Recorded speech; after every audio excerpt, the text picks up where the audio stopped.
Baldan tatlı sözleri, niye beni terk ettin? Kül ettin yar közleri, niye beni terk ettin? Kül ettin yar közleri.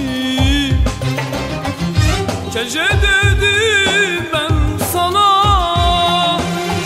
caney dedim ben sana. Vurdu sırtımdan vurdu, düşürdün ataşlara. Gece dedim ben sana,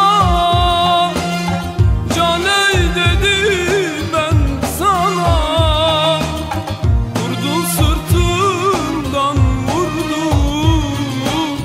Düşürdün ataşlara.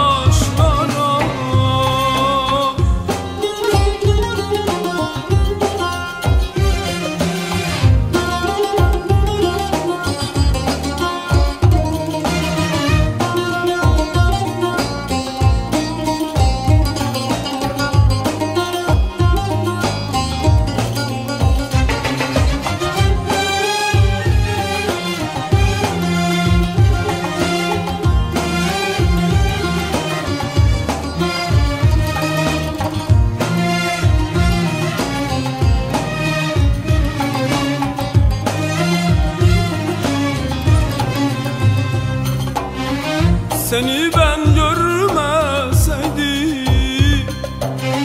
gönlümü vermeseydim, akıttın gözyaşımı. Keşke hiç sevmeseydim, akıttın gözyaşımı. Keşke hiç sevmeseydim,